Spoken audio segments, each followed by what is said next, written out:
Hey, everybody, come on in. We see you out there. We know you're there. It's Sunday morning. Maybe you're not there, but come on in anyway. Everyone's waking up. They're getting the eye boogers out.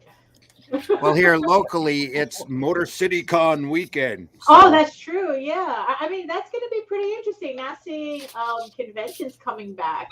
Yeah. But like enforced though, it's like that. That's just here conventions. Have all the conventions. All at once. Yeah, exactly. I just signed up for an artist alley table for New York Comic Con. Hey, Jimmy, I'm hoping I get it. On one hand, I'm hoping I get it, and on the other hand, I don't because that's like a $600 table. Have you had it before? You should be grandfathered in by now. No, they don't do that. They don't do that anymore. It's like I remember one year trying to get a table, an artist alley table at I think it was New York Comic Con.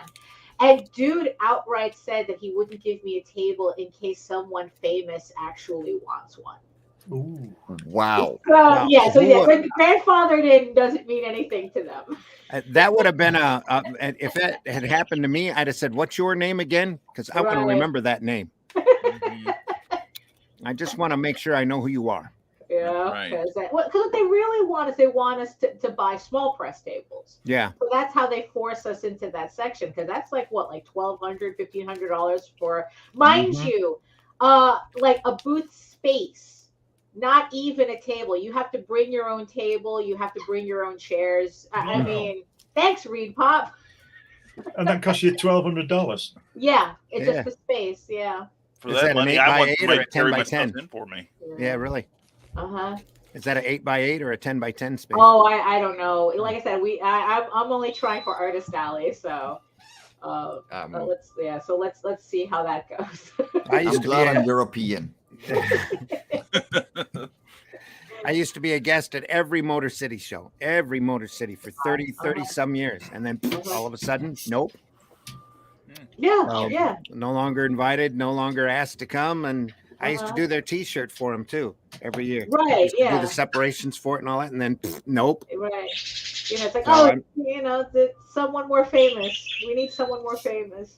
Well, the Detroit convention scene has always been pretty cutthroat. I mean, you think drama exists in the independent market now?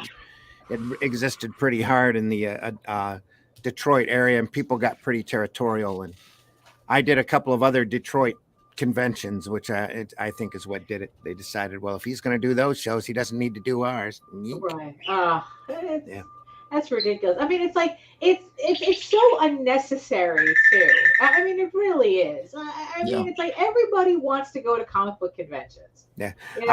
I don't even know if they do T-shirts for that show anymore. I know they used to, and they used to sell the heck out of them. So we had Sergio Aragonis there one time, and I had to go back to press on his shirt, I think twice. Wow, there you go. Because not only did it sell before the show, during the show, after the show, but apparently Gru has a large following, and it was a really nice illustration of Gru and his dog, and the following, the fan club wanted copies for themselves. Yeah, right, there you go.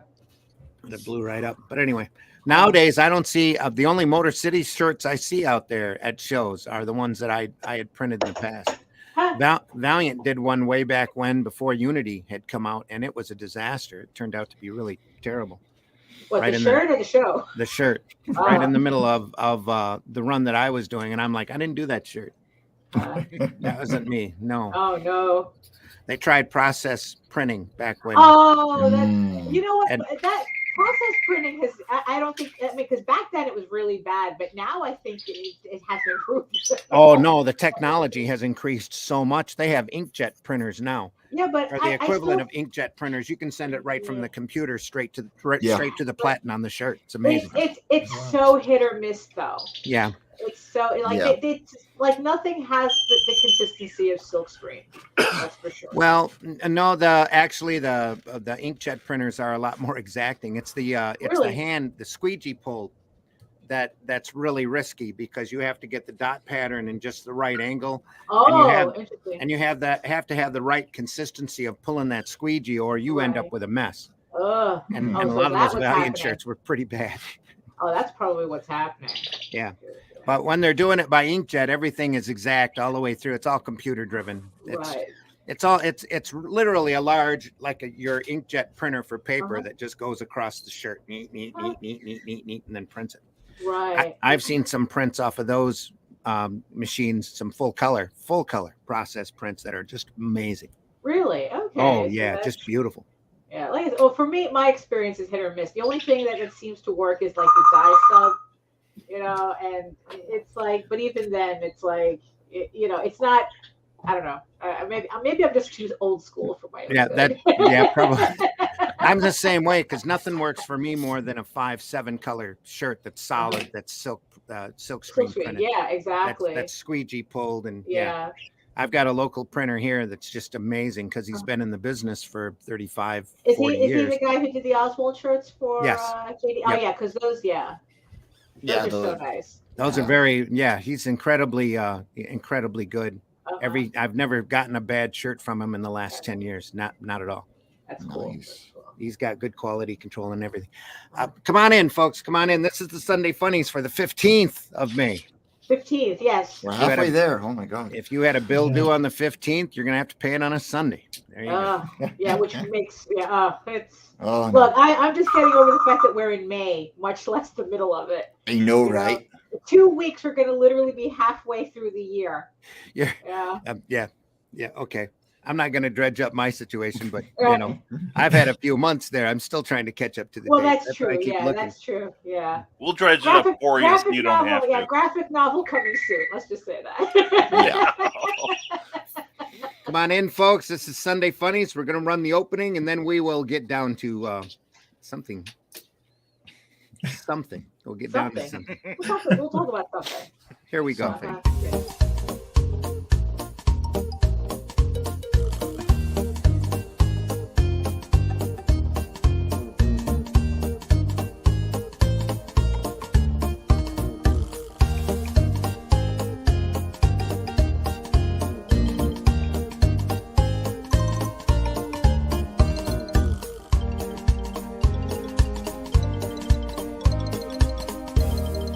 I think we'll always end that opening with a picture of Air Pirates #1 and my maniacal laughter. Right. Well, no. Every time I see the cherry Pop-Tart and the Air Pirates, I think of. I really do think that interview with Dan Fogel that we did was probably one of the best interviews. I was riveted the entire time I was editing it to put it on the classic Sunday Funnies playlist. My friends, go check out the Dan Fogel interview. It's really, really. I mean, it was a really classic time that very few people knew about or even follow to this day. Some great material come out. Some crappy material came out then too, but that's as always.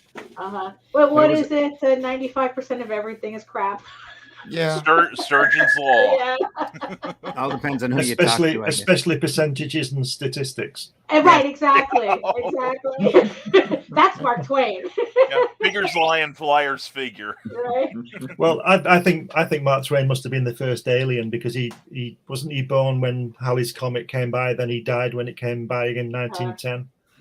He came in with it and he went out with it. He's probably still on it. He's on his way back. There you go. We were just borrowing him for a while. Yeah. Well, that's all of us in general. We're just here for such a short period of time. And for us, it's a lifetime. Yeah. In the long scheme of things, it's not even a blink. Right. Yeah, exactly.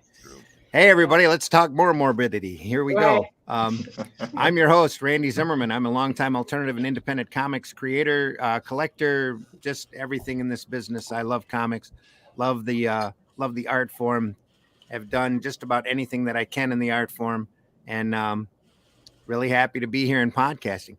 And along with me today is our co-host, Daphne Lage. Daphne, introduce yourself. Hello, good morning, everyone. My name is Daphne Lage, and I'm a cartoonist, illustrator, and comic book artist from New York in my brand new chair. Oh, yeah. And I am known for the funny animal fantasy adventure, Tall Tales.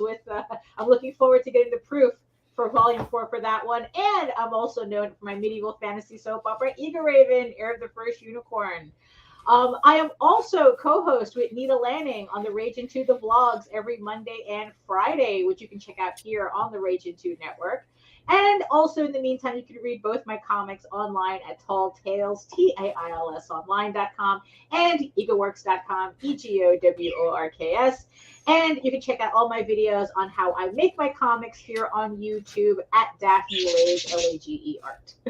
And Daphne has a parrot that you're hearing in the background? Yes, if you hear any strange noises, it's the parrot and 2 parakeets that are now over there. Well, and if you hear any wood creaking noises, I'm in my basement and I have guests in from out of town. There you go. That are walking above me in the kitchen. So, right. So all the weird noises today. Plus a granddaughter that likes to run through the house. So just forewarned is forearmed, I guess.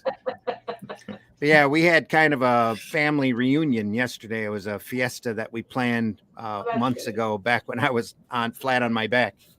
So the wife went over to we all went over to my niece's house and cooked a Mexican spread. Ooh, very nice. Mostly the wife's working. So just sat back and smelled and ate. So yeah. Mm-hmm. I don't get her to cook Mexican very often. So when she does, it's definitely a treat. Also with us today is Mike Jimmy. Mike Jimmy, introduce yourself. Hey everyone, I'm Mike G. Brown or Fairy Sinence, and I do a ton of things from comic creation, animation nowadays. Yeah, I finally have a PC as well, a normal PC as well. And we have an echo coming from you, Charles. We have an echo coming from you, Charles. Let me know. Right, yeah, that means he has his speakers on. Yeah, you have your speakers on. And carry on, Mike. Yeah, you might need headphones. I'm just about ready. I'll be right back. All right, no problem. I'm just about ready to fulfill Life of Korra. The campaign for issue 5 is closed, and there's a whole bunch of plushies going out. So, I'm waiting. I'm waiting for ours to come in. Should I send 2 because I wasn't sure if JD got one specifically for you or for himself. No, one is fine. One is fine. It's like it's tough enough moving things back into the office, so I get to enjoy his. They'll work out a timeshare. Yeah, she was telling us last week she's already playing Sophie's Choice with her books. So. Oh yeah. It's I think that there's probably like 2 shelves that couldn't make it into the office. Yeah. So today I started storyboarding the intro for Life on Korra, the pilot episode. So this is very rough with my horrible blocked handwriting. I prefer cursive, but yeah, we're doing things in the background. I'm excited. Wait, so when you say storyboarding, you're talking about you're going to animate that? Yes, I am. Oh, exciting! I finally have the computer to be able to do it. Oh well. Now I need a new pen display, but You think you do? You have to really push it. No, this thing can handle that's a few punches. Yeah. No, we're still getting an echo, Charles. Let us know. Technology. Could turn into a running gag. You never know. Also joining us for a rare appearance, Mr. Brian K. Morris. Yes, thank you very much, Randy, for inviting me. Well, hello, everyone. I'm Brian K. Morris of Rising Tide Publications. Thanks for being awake this early in the morning.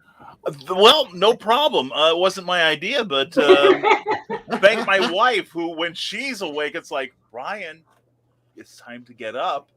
No, it's not. Yeah, right, exactly. Yes, it is. Yes, it is. The first time she woke me up early was the time she found out I swore a lot.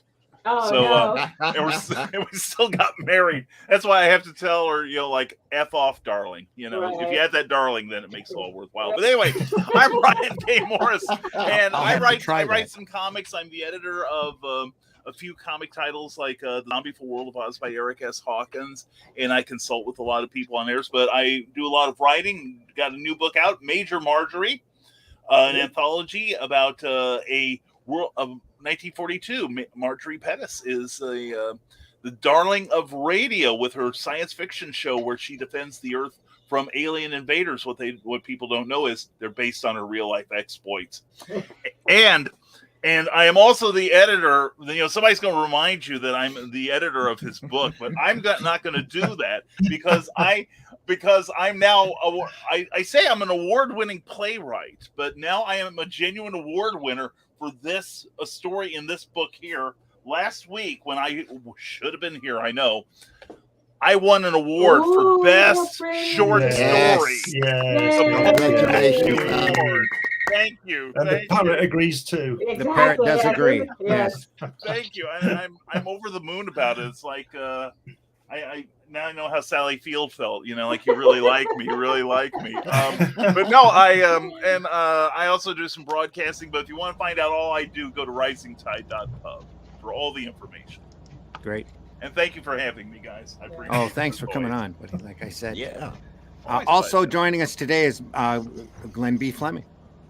Glenn, thanks for having me on, Randy. I'm Glenn Fleming. I've spent 40 years in illustration and graphics. I've written many books on different subjects and published magazines. This one, notwithstanding, which is number 9, is coming out next week, which is all about comics and stuff, as you can see. Comics and stuff. I'm also the author of this book that I had to get the world's greatest editor on, which tells you about my visits to the home of the legendary creator Jack King Kirby's house. And with this, and this is on Indiegogo in demand, and if you get it, you get a DVD with it, and you can see Jack talking in his own words about his experiences in the war and comics and all that kind of stuff. And I'm currently putting together issue 2 of my cartoon character Hatch, and there's the cover. Nice. That should be coming to Indiegogo soon. It's been ready a few months now, but other things, like life get in the way. But that's the one I'm working on now, and I'm on different podcasts, as you can see. That's about it. Yeah, but Glenn, it's like when you say life gets in the way, usually with you it means that you're climbing Everest or something. Well, I've not been anywhere for quite a while now, and I'm getting a bit worried about it because we're not getting any younger, So I'm trying to fix up. Get to Amsterdam so we can hang out and draw together. That's right. I'm also trying to fix up coming over to the US. So. He's trying to make sure I'm out of the country by the time he does it. So. Well, he's already. Brian's already told me that he doesn't have a bed for me, so there's no point in seeing him, is there? That sounded really dodgy, didn't it? That sounded really dodgy. I'll share the doghouse I have to use occasionally. I have a guest room, Glenn. I have a guest room. I have a guest room. Yeah, be glad. And a futon. And we'll find some place. And I want have to a get swing over on the front porch. You can hang out there. Get over to see Mike Jimmy in the Netherlands again. Anyway, over to Charles, I think. We have a great Texas Roadhouse that we know of that we could all meet at. Right. Oh yeah. Well, actually, that was probably the only good thing about that week. We have a genuine Irish bar here. They have a song. I'm always cool with an Irish bar. You guys have this actually has Mike Jimmy. You love this one. It actually has lumber from the old company, or from the old country, rather. Cool. Yes. So you can come over and feel some old wood. No, I'm not going to.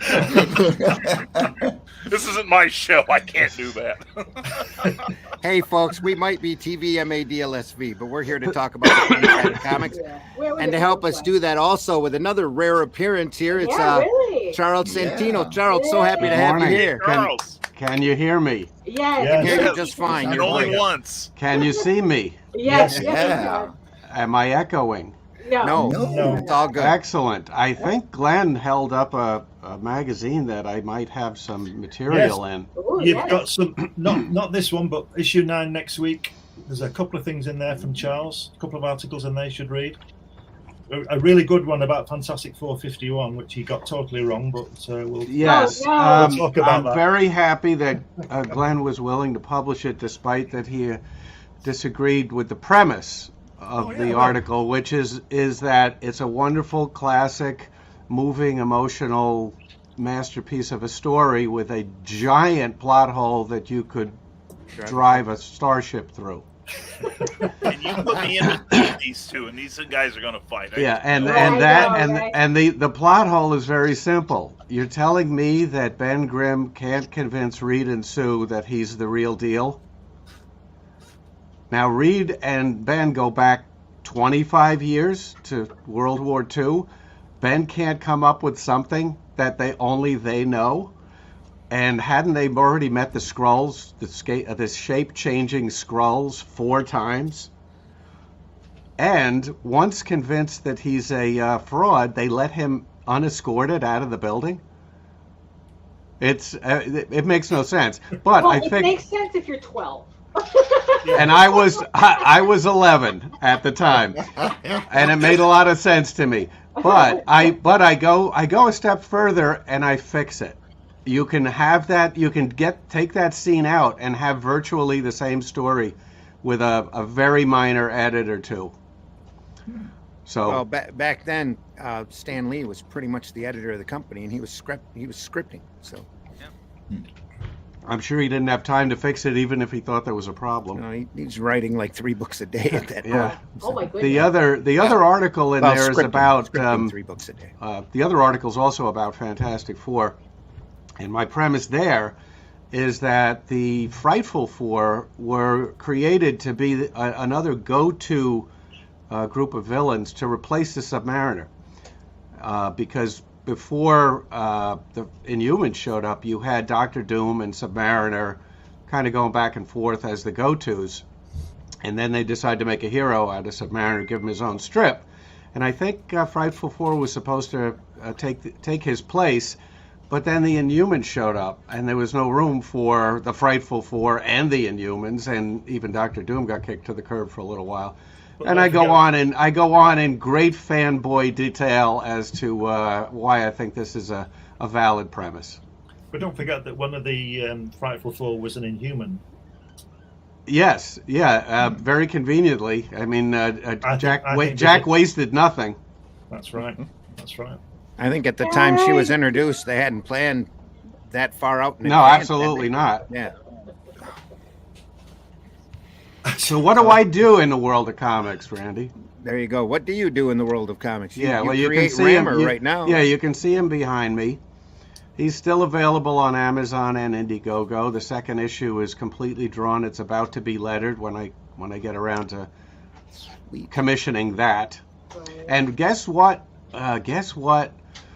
Independent distribution company Rammer is not going to be distributed by. I don't think we need to say the name. Although I did embarrass myself by having a conversation between my publisher, the great Harry Marcos, and that company, which shall remain nameless, and I feel very embarrassed about having to tell him, never mind. Yeah, well, look, it happens. It happens. You know. Yeah. It does happen. Yeah. I was right at that point as well, so yeah, don't worry. So yeah, you know, we're all. Well, you know, I know. It didn't cost me anything, which gets me in a better position than most of the people that got sucked into that. Mm-hmm. Yeah. But you know, it's like you know. I'm at the point now with that is where you sit back and kind of spit and go, if only it was real, you know, I'd have had this by now. Yeah. Well, yeah. No. And that's how these people work, and playing on your dreams. Yeah. Oh, absolutely. That's how they cruelly work. Yeah. Is by playing on your dreams. Now the only but anyway, thing that we can do is just continue what we're doing and do better. Yeah, so I decided to join you. I decided to join you this morning. Greta wouldn't let me out of bed, but I said, Greta, I got to go on. I got to go on the air. And what do you think Greta said when I said that? No idea. Is it Randy again? Randy knows. Breakfast for you. Randy knows what Greta said. I think he might even have a clip of it. Oh, Greta. Yes. Oh, Greta, yeah. Oh, boy. Greta. I usually don't play the video clips on Sunday mornings anymore, but here we go. How dare you? Classic. And I usually, I tell everybody I save that for Marvel because I have the entire clip. How dare you? You have stolen my dreams and my childhood with your empty words. You know, in the end, I think that's giving Marvel and DC. Yeah, I didn't steal her childhood. I think she's 18 now, right? So I think she's worth about $10 million right now. That's Yeah. Oh yeah, she's rich. Doing I'm all sure. right. Activism is oddly profitable. Yeah. Yep. And then when she learns real science, oh boy, That's not going to happen. no, Well, no, not as luckily- long as it keeps making her money. But luckily we're here to talk about comics. We definitely are. Yes, We were. we don't. How dare you? absolutely. Exactly. Exactly. Stellar. But that kind of brings up the thing that it's like, it's like I understand, how people can get like really attached to properties. I mean, we just almost saw Gwen and Charles get into a fight right now. No, we didn't. But we're, it's like at what point it's like, do we kind of like, I don't know, like kind of like move on from that? Like we just accept the fact that these companies are not catering to us anymore, or maybe we've just completely outgrown the properties. I don't think they're catering to anybody but themselves No, anymore. and That's it the problem. upsets that way. us. It upsets us because we've got our faces pressed against the candy store glass window, and we're seeing all these characters inside that we grew up with and love being decimated, and there's nothing we can do about it. Well, We have to go make our own characters. Right, Amen. exactly, Yep. exactly, yeah. That's the whole thing. Yeah. Oh, yeah, it's Luckily, kind of like making graduating. characters. Go ahead, Brian. I was gonna say it's kind of like graduating and seeing the prom queen on the corner 2 years later, offering her favors for a pack of cigarettes. Tell Yeah. us more, Brian. I'm not speaking from experience, mind you, but Are you sure? But usually when we see that, and it's like, it's kind of like that. But I'm serious though. It's like, like does there come a point where it's like, yeah, we created our own characters because we knew these companies, in the end, they're not creating art, they're creating product. Yeah. And I don't even think these companies are creating product anymore as Right. much as abusing product for their own whims. Right. Well, it's theirs to abuse. That's the thing. Yeah. I mean, it's like these characters are not characters anymore. They're just corporate IPs. Commodities. They're commodities. Right. Exactly. And the thing is, though, it's like they obviously don't have the same. They don't have. Actually, they probably don't even have any connection to these characters, so they don't know None. what to do with them, and they don't care as long as they're making $1 billion off of their most mediocre Marvel movie. What do they care? It's kind of like the same conversation that I keep seeing in Disney Parks fandom, where Disney fired all of their Imagineers and they're hiring like architects from Las Vegas to upgrade stuff in the parks and the resorts and whatnot. So of course everything looks like a mini mall now. So I mean, at what point, do we just say that it's like, okay, this is why I'm doing my stuff, not necessarily like pining for, like, at what point is it just like you're being nostalgic and at the same time you're pining for a past that is never going to return? Well, let's look at it from another point of view. If they start making that stuff good again, now it's more serious competition for us. So Right. let them keep it lousy. Yeah. Yes, absolutely. That deserves a bell. yes. Well, when you get back to, decimating your childhood, a couple of weeks ago, one of my favorite properties that DC ever did was a lesser known strip that ran in the back of Detective Comics called Manhunter that Walt Simonson and Archie Goodwin did. Everybody who read that title loved it. It won awards back then. They made awards for it to win back then. It was that good. And now, I'm here listening to somebody talking about, that's the most impractical freaking costume. What was that? A cage around his ankles? What the heck was this? And my first reaction was, screw you. Right. Yeah. That character, that story was fair. And then, like we've covered before, it's like, no, it's my childhood and you're not going to wreck it. Those books are great. Right. So I don't care if he's carrying a metal cage around his ankle. Well, I that's the don't same. care. It's an awesome looking costume. Right. That's the same argument that Charles brought up about that Fantastic Four 51. It doesn't really matter. It's the story. It doesn't matter that they don't recognize who Ben is. That's not the point. The crux of that story is the sacrifice and the change of heart that the villain makes. Yeah, we know that. That's the whole. So if that moves you, then that's more than enough. And it's definitely not the first mistake or open plot hole that they've had in the Fantastic Four. I think Fantastic Four 10, Reed mixed up the shrinking and growing vials for the planet, and thanks to Lee's scripting, I guess he shot them with the shrinking gas again instead of the enlarging gas, and they grew up. So they couldn't even count the cows in issue 2. Remember? Yes. Marvel's continuity problem started in Fantastic Four #1 when Johnny Storm turns into the Human Torch and doesn't recognize that he's the Human Torch, because clearly 3 issues later he meets the Submariner, so he knows about the golden era comic book characters, but somehow he didn't realize, hey, I'm now the Human Torch. Yeah. Because they didn't decide until a couple issues later, you know what, we're going to integrate the old stuff with the new stuff. I just wish that I could produce something as good as that had so many mistakes. Amen. Point. I've got the mistakes point down.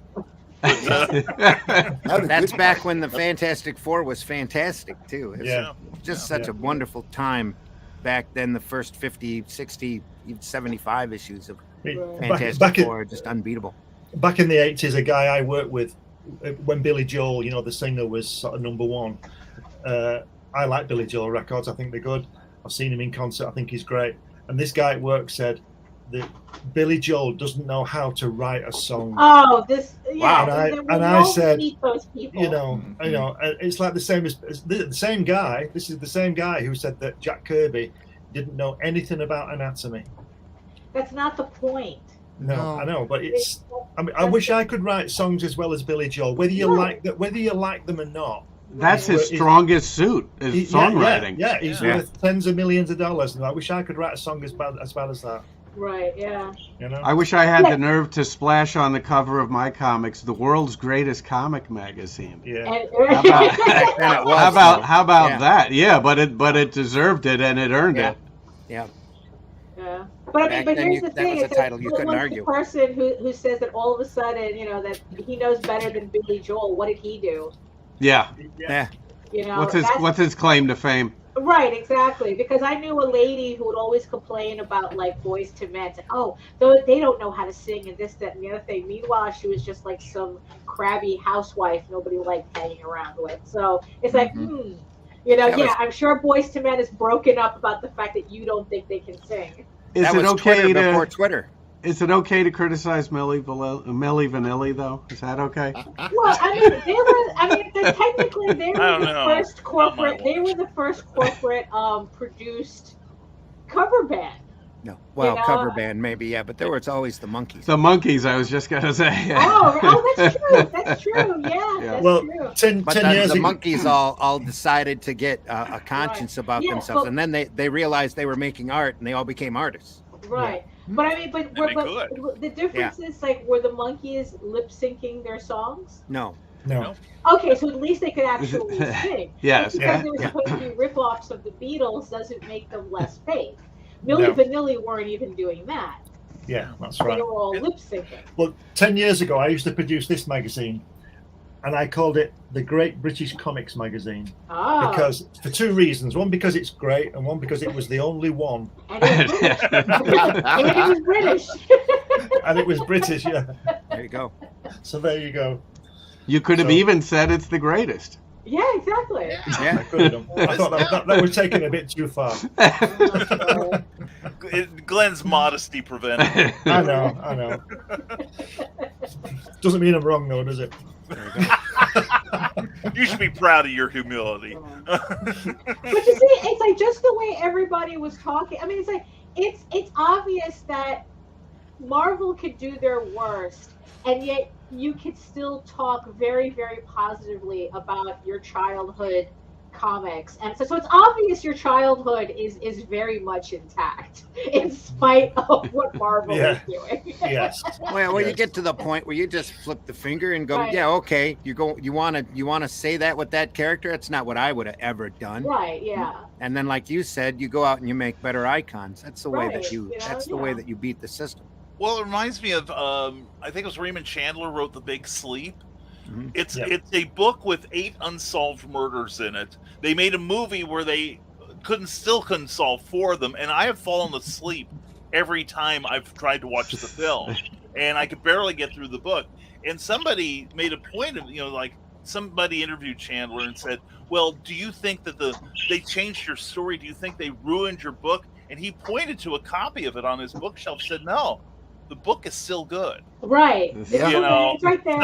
So they can, Marvel can put out the most god-awful crap, and sometimes I believe they do. I don't buy any Marvel comics these days. I really am so divorced from that universe now.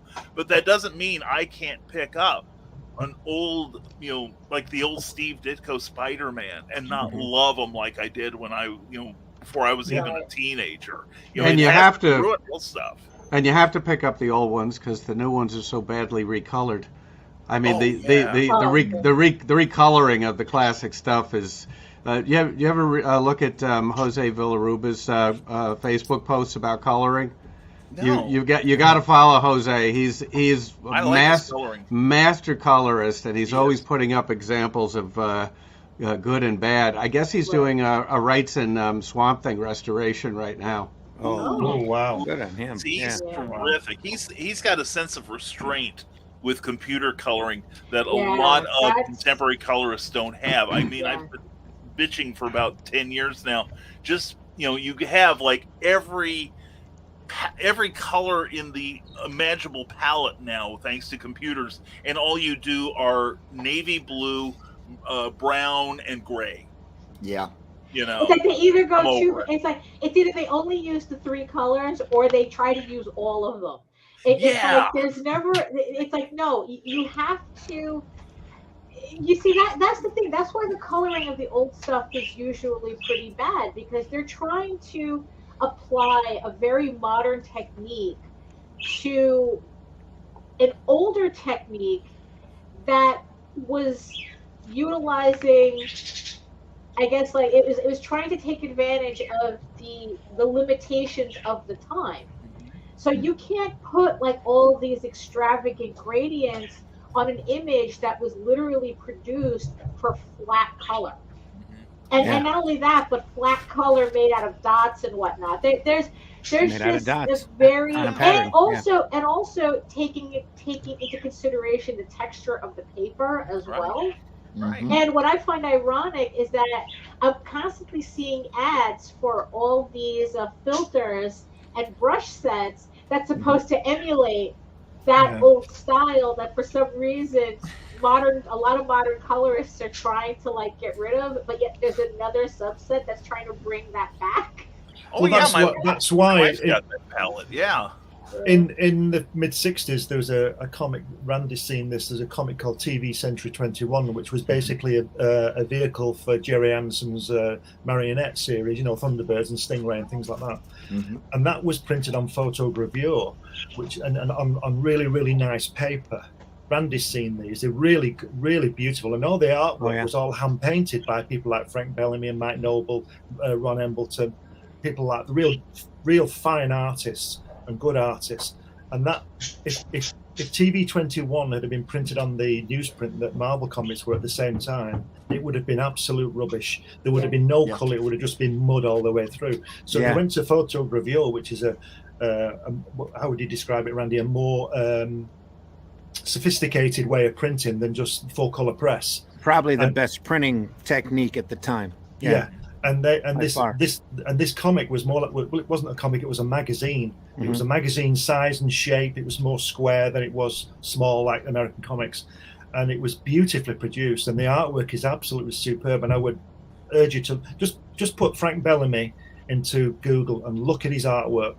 And I've seen some of those originals, and they were produced in 1964, the ones I saw. And he uses Pelican inks and Dr. Martin's inks, and the color is still there, 60 years, nearly 70 years on. That just go on Google. Google Mike Noble. Dr. Martin stay vibrant forever anyway. Yeah. Dr. Martin, especially their watercolors are amazing. Absolutely beautiful. And Randy obviously knows this, and you may do, but I'll just tell you that Frank Bellinger was the guy who drew Garth in the black and white Garth series in the Daily Mirror. So I just bought a hardcover reprint of some of that came out quite some time ago. I can't remember the publisher, but Andy Capp is in there as well. Yeah, it's a beautiful little book. And what was shocking to me was that there was nudity in these British newspaper comics. They had different in Garth. Much different standards than we had here in the States. Yeah, we've talked about that before. I used to print the James Bond comic strip here in the Flint Comics and Entertainment, and after the running a story of an exotic dancer that had daisies for pasties, that blew some moms' minds because they thought it was mutated areolas. I had to go through with a black rapidograph after that and make sure everybody had bikinis on, as opposed to running around topless. And every James Bond strip back then, or every story, had an excuse for a woman to become topless. Everyone. Modesty Blaze. Modesty Blaze is just solid art. I don't remember there being a lot of nudity in Modesty Blaze. Oh, there was a little. She had this little thing she would do, like if she would walk into a guarded room and there's like a dozen guys guarding, she'd go in, pull off her top, and while they're gawking, Willie Garvin would sneak in behind them, slit all their throats. So. That old gag. Well, Modesty it works. Was a phenomenal strip. We need to do an entire episode dedicated to our favorite comic strips because. Modesty Blaze for me, when you talk about action adventure strips, it just doesn't get better. That's the best quality you could get, the best writing that you can find. And Modesty Blaze is a kind of character that they desperately need to be making a series of, especially right now. Not because she rips her top off, but because of the entire atmosphere of the character was just amazing. The atmosphere of the strip. There we are. That's her. There's Modesty. Is that Alan Moore? Am I confusing? No, that's Halo Jones. Halo Jones. Whole completely different character. Yeah. We want to talk about Frank. I interviewed Romero, who draws Modesty Blaze and all those kind of stuff. Oh, nice. Yeah, and the creator of Modesty Blaze for the books also did the newspaper strip too. If I love Romero stuff. And he's obviously a Spanish artist, but he does all this kind of stuff, Yeah, beautiful art.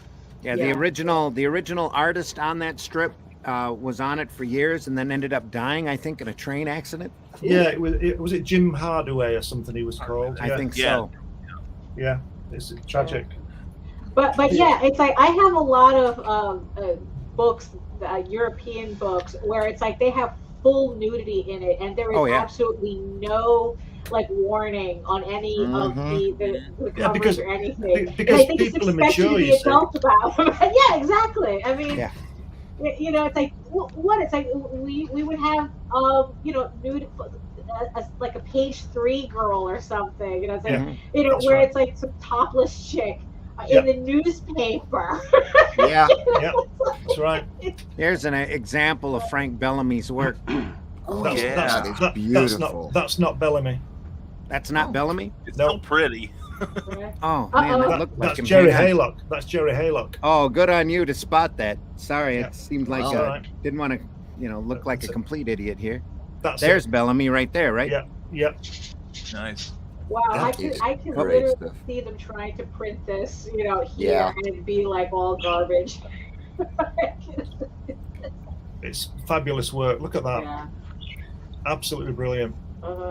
Just amazing.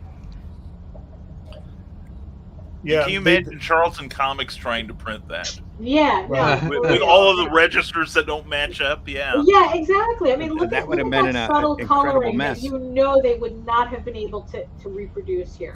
But to give you an idea, he used to produce a lot of those double spreads, and he used to produce them from a blank piece of board to that in 3 days. Wow. Yeah. So Well, they're that's usually fancy. 17 panels per spread, double spread. And he used to produce it from blank paper, blank board to finished art in 3 days. There's an example of Thunderbirds. Yeah. Beautiful. Well, and like earlier, Randy, when you showed that picture of the war scene there, yes, it's primarily brown, but there was enough differentiation in the color tones that you could see that he was using it to establish like the various planes of the foreground, the background, have them different, and use it as part of the storytelling. That's what coloring is about to me. Right. And look at the design of the page as well that he does. Yeah. Mm-hmm. Very static, but very beautiful. The only other colorist I can think of that is that nuanced, detailed, sculpted whatever is Richard Corbin. Yeah. Oh yeah, yeah. That artwork that's shown that Randy's showing now is Mike Noble. Okay. Oh, that's nice too. But again, Mike Noble is work. beautiful work, absolutely beautiful. That's from TV21. That's from 0X. That's Mike Noble as well. And nicely subtle, muted tones, not glaring. 100% yellow. Right. Yeah. Yeah. Oh, yeah. It's like I said to you when I saw the original artwork of some of this stuff. It was absolutely incredible to think that it was produced in the mid-60s as well. That's Mike Noble as well. That was one of my favorite TV shows. All of this is under Frank Bellamy. Well, it's not. For example, That's Mike Noble. Daleks. Yeah, That's the thing is though, about the printing, the quality of the printing though. I mean, because we're looking at this and it's like, if this was printed in the States, it would have never have looked like this. No. And it's like, and is that like, for some reason we had limited printing options, or everyone was just going for as cheap as possible? That's Bellamy. Yes. Probably the cheaper. We had Rotogravure here, so. Right. Yeah. Well, getting back to 100% yellow, Neil Adams tried to convince DC Comics not to use 100% yellow, and they said, well, it costs more to have a little bit of an extra plate in there. Yeah, that's right. But he finally convinced him. He said, look, Marvel can do it, so why can't you do it? Because that 100% yellow, it just burns out your retina. Right. Yeah. That's why everybody's name today. I was about to say yellow. Yep. Burn that retina. Absolutely. That's what we're here for. But yeah, just phenomenal work. And if you haven't seen or read Modesty Blaze, Titan Publishing has run the entire set. There's completed volumes of that strip out there. Though here in the States, it's very difficult to find. So if you run across it at a convention, definitely buy it. It's more than worth your time reading it. I think Blackthorn did a series of Modesty Blaze reprints at one point that were horribly done back in the early mid 80s. Yes, horrible. Yeah. You mentioned Thorne. Has everybody seen the censored version of Frank Thorne stuff that Hermes just came out with? No, but I'm Hermes Books is so hit and miss. Yeah. They just reprinted Frank Thorne. I got the Lan volume, which is his science fiction thing that was in Heavy Metal, and it's censored. So, but it's very bizarre. It's very bizarre because it's still a hard R, but just short of an X, and it's really weird. It's like the ambiguity of the censoring. There's one place where a nipple is covered up by a blouse, and in the next panel there's a nipple, but now the nipple is redrawn so it's not as nipply, but it's still clearly a nipple. How do you draw a nipple not to be so nipply? That seems like a good challenge. I just went, oh, there we go. There we are. That's nice. Yeah. I mean, I don't see the point of that. I mean, it's like if you're what's the publishing date on that? If you're going to censor the crap out of something, why bother?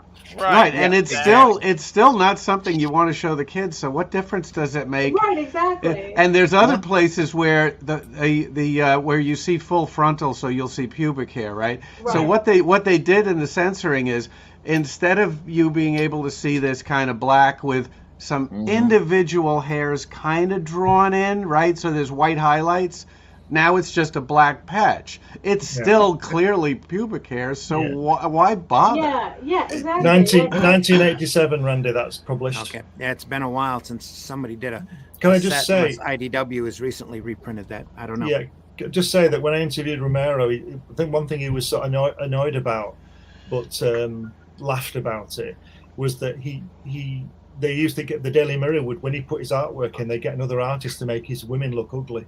the bad females would have to be ugly because he said I can't draw ugly women because to me no woman is ugly, and he couldn't draw ugly women, and if you look at his women, they're absolutely gorgeous. Well, how would you know that she was evil and a villain if she was beautiful? Right. Well, those are the best ones. That's the best one. Yeah, exactly. That's Kniff's dragon lady. Yeah, get away. They get away with a lot more that way.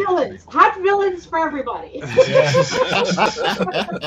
Not just for the women, for the guys too. We need exactly. Of course, yeah. Absolutely. We're equal opportunity hot villainry. There we go. I took my 5-year-old daughter back in the day when they re-released Snow White. And she says to me, after we got out of the theater, she couldn't figure out why the witch came to Snow White with the apple in her ugly form. Why didn't she, try to transform herself into a beauty so she could more easily trick Snow? And I thought, that's pretty good insight for a 5-year-old kid. even a 5-year-old knows that the morality of that, of kind of like that was kind of BS. Yeah, exactly. Villainy has to be ugly. Yeah. You have to be trained to be bigoted in that way, I guess. Right, You only are stereotypes. Exactly. We don't ugly shame here. Right. Exactly. Not this crew. No. It would be very hypocritical. Daphne accepted, of course. Oh no. Flattery gets you everywhere. When I first came into the chat, Daphne, you were saying something about having to make some choices, books or something. Yeah. So what happened was that I had to have my office redone because I had a major flooding issue. I remember. And what happened is I realized that I couldn't bring back all of my books into the office. I literally don't have the room with the new layout that I need to have this in.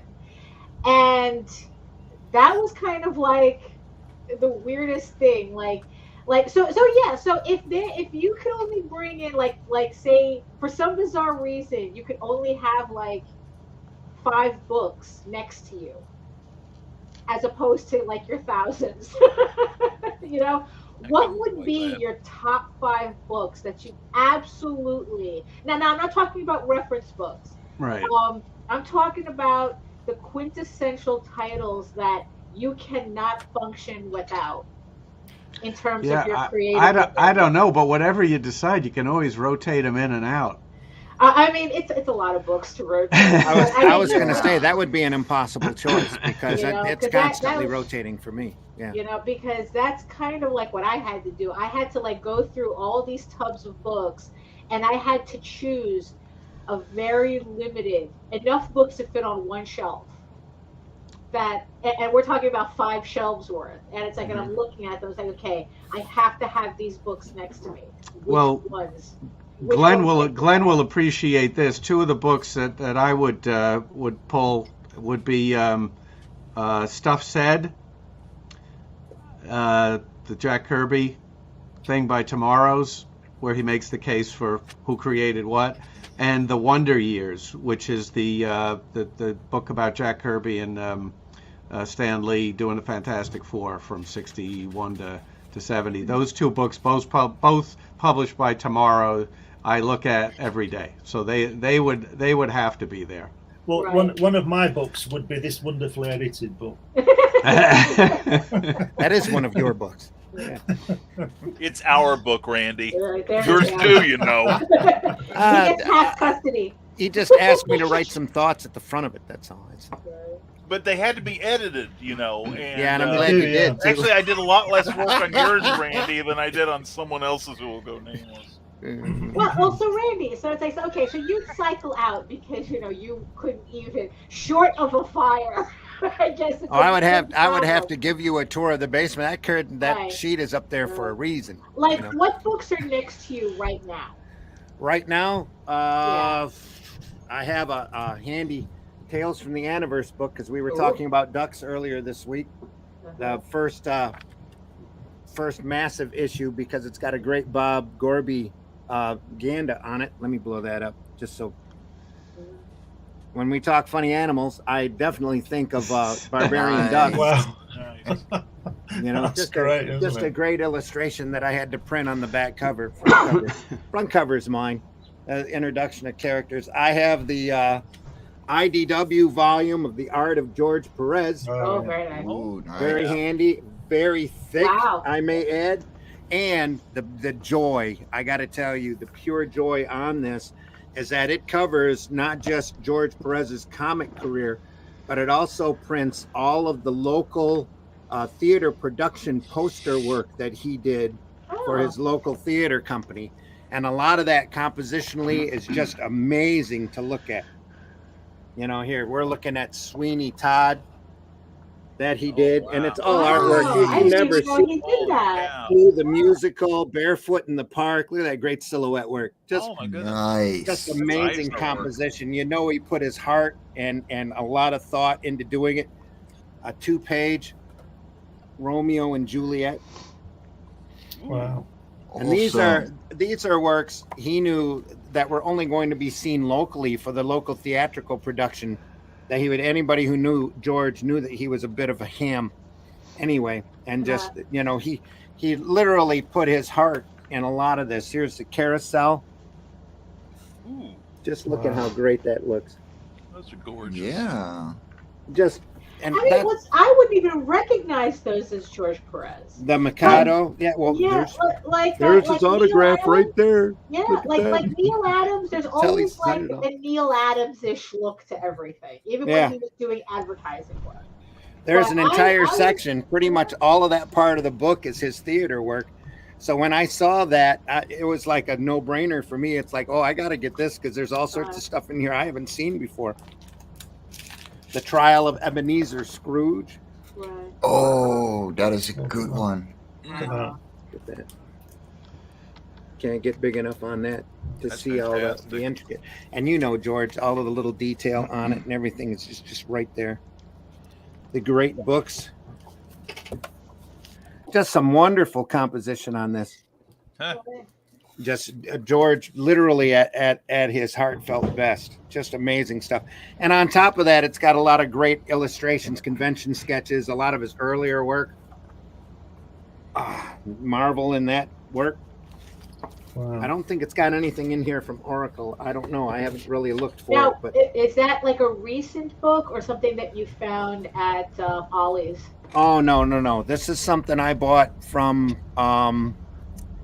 I believe I got this from the Pruitts, if I'm not mistaken. They were doing some Desperado. Yeah.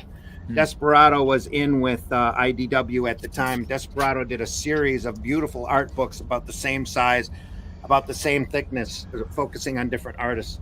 I know Brian Boland was one of them because I almost bought that book too. But when I saw George's book, that was literally a no-brainer for me. It was just something I had to get. And then, especially when I opened up to the back and saw it had his theater posters in it, I'm like, "Oh yeah, this is right." I have a book here handy that I think Marvel Comics should take a look at. It might help them. Yeah, there you go. Oh yeah, yeah. I think every writer needs to read that book. Yeah. When was the last time Marvel paid any attention to this? Yeah, no, I have mine right here. I mean, it's like that is like a no-brainer book. Everybody should have that. Agreed. And everybody leans on that book, and for the longest time I dismissed it until I sat back and reread it one time. And it's not about the techniques of drawing, it's about the dynamics of drawing that's big in that book. And I you don't just especially show like somebody throwing a punch. You show the after effect of the punch and the reaction from the person being punched. I especially like the fact that they show how to do it and how not to do it. Yeah. So Big John has drawn, and it must have been very difficult for him. Stan said, "Can you draw this the lousy way?" Yeah, and then show us the real right way to do it. And you could see him, just cringing, having to draw the lousy way. I think Stan will have drawn it the lousy way. And then said, no, you did it like this. The thing that always intrigues me about that Marvel Way book was it 1977? I think it first came out. Probably, yeah. Is why Jack Kirby didn't do it. That is interesting, isn't it? He probably couldn't do it because he couldn't draw anything undynamic. Yeah, well, there's a lot of his work in there, isn't there, Charles? There's a lot of his work in that book. Yeah, there is, I believe. It's not all John Buscema. No, there's other artists in there. I think it's worth it for a lot of writers. Yeah, just for the 2 pages on how to draw talking heads. Yeah. Body language with emphasis. People not just standing here like this. We express. Well, it's like you combine that with Wally Wood's 22 panels that always work. Yeah. And it's like and also it's like it's also like it takes a lot of principles from animation as well. Mm-hmm. It's like you always, especially the whole thing about silhouetting your characters, and that like your figure work should be clear as a silhouette. Mm-hmm. Yeah. It's a great idea. Yeah. I mean, it's just it's that's why I don't understand people who think that they could just, I want to make a comic, and it's like, I've never done this before, it's like they think they could just walk in and show up and do a comic, and it's like there's a whole craft to this. Yeah, it's like, I want to be a heart surgeon. Right, exactly. Just lay down, it's going to be all right. I'm a volunteer. Well, you saw how fast that Adobe program went with their templates and all that. You can make a comic. Yeah. Oh, well, I mean, honestly, it's like that was it Comics Blast or something? Yeah. I have a feeling that was just kind of like a prototype they were kind of feeling out, and I guess it got such a horrible backlash that they just... We can only hope. Yeah. Because you never heard of it again. Yeah. I mean, conceptually it has potential, but honestly, I don't think that it's really doing anything that Clip Studio Paint isn't doing already, that Adobe couldn't implement into Photoshop already. Also within reach, the Smithsonian Collection of Newspaper Comics. Another great book. It's sitting on my on my computer tower, just ready to be handled. Right. Again, it's like your omnibuses. It's really difficult to handle because it's thick and big. Right. Well, yeah. I found this at a used bookstore, wedged between 2 comic racks, and they had it had been sitting there for probably decades, and if you can see that, it has a pencil mark of $8. Oh my God!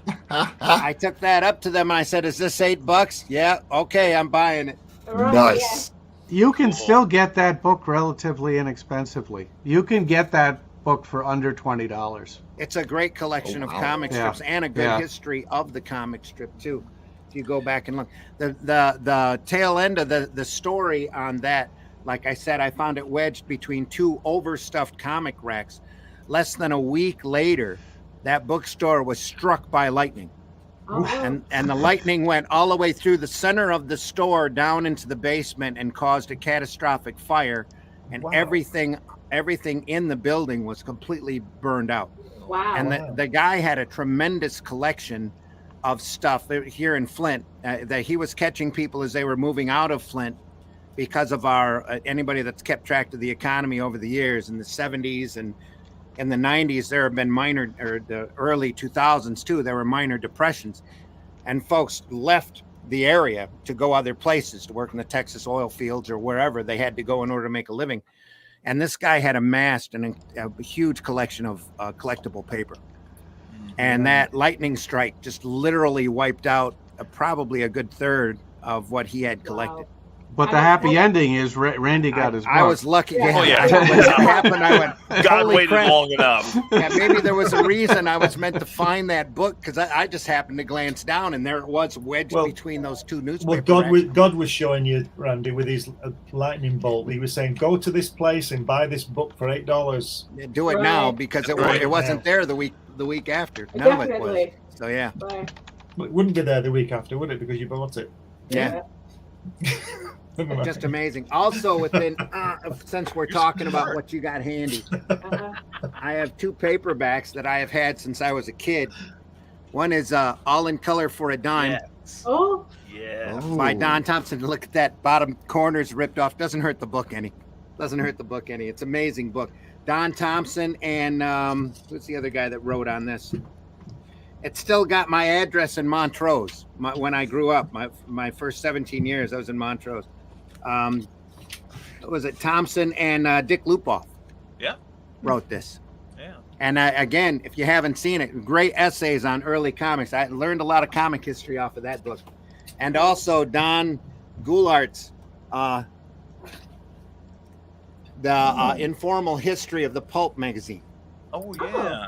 Also in paperback. I got both of these out of Warren magazines in the back of Warren. Oh, cool. Ordered them through the mail. Yeah. Next to the X-ray glasses. This is one of next mine. to what was it? There was all sorts of little the comic record books that he was advertising at the time. All sorts of stuff. Yeah. Yeah. And back issues of Warren and Creepy too. This is one of my books that I'd have there, and as you know, it's well read. But look at this. There we go. There you go. Yes. And it's smashed to pieces and falling apart, but I love it. Right. I've got a book that don't have it in a top loader. I mean, it's like you don't need to slab it, but at least a top loader you could just slide it in. And... I know. I'll get around to it sometime.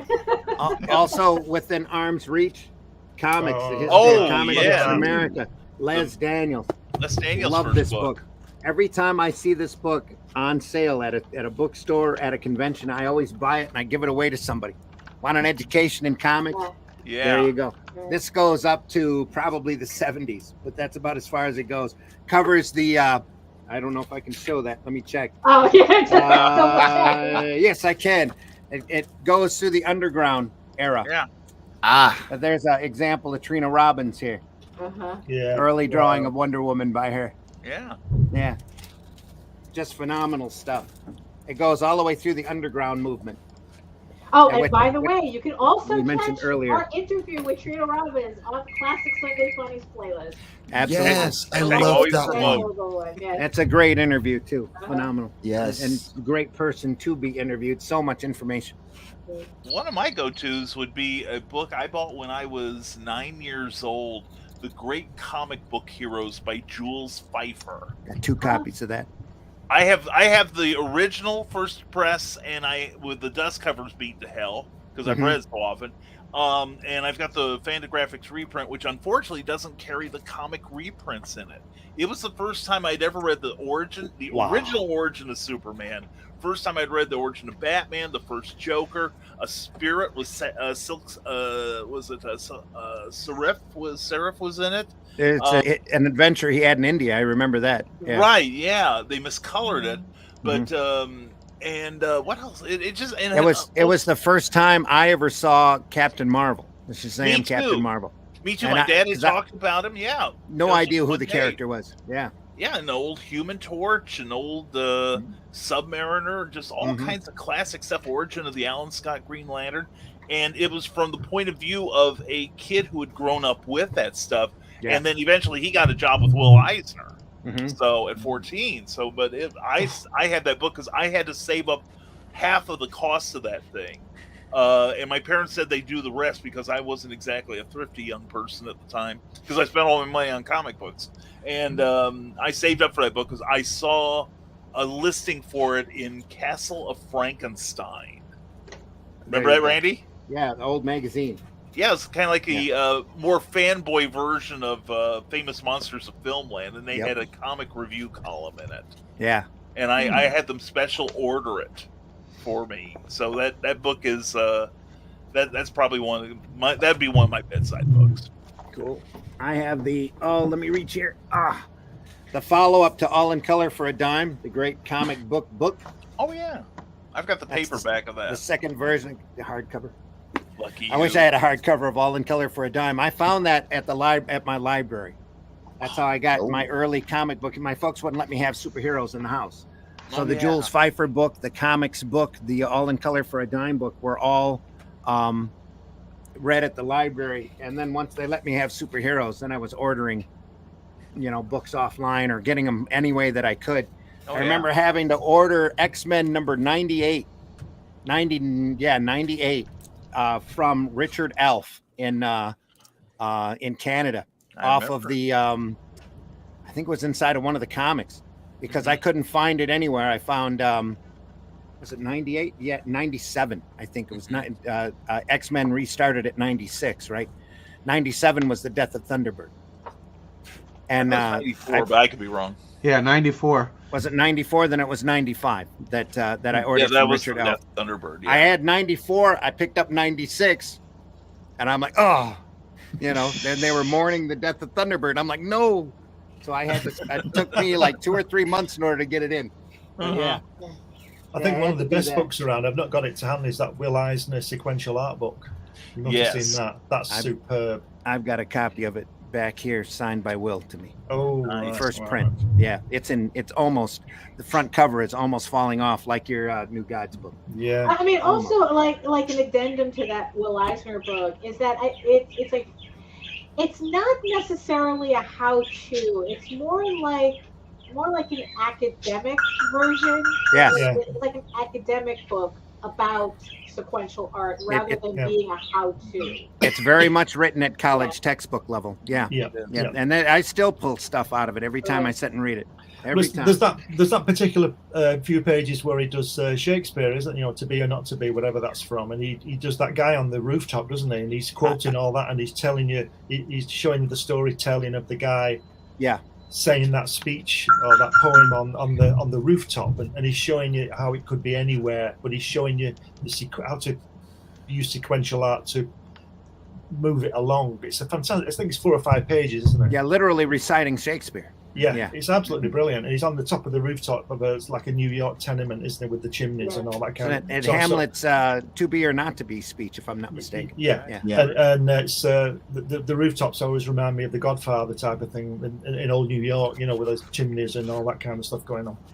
For me, one of the high points in the book is that he reprints a spirit section in there, and then he breaks it down almost panel by panel on the outside gutters. Yeah. Saying, I did this for this, I did this to achieve that, I did that to get this. It's just amazing. And he shows you that those couple of pages with the tap dripping, doesn't he? How to use time, how to use symbols for time. Yeah. And the drip's really long and slow, and then it drips on the next one, and there's a guy coming through the door, as I remember, in like almost in silhouette.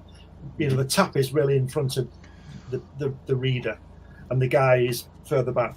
Or you could just write a caption that says later. No, who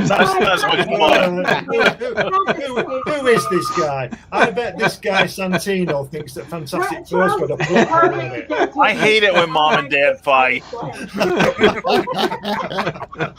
Determined. I've got these two handy also, but they don't have any covers on them because the covers fell off a long time ago.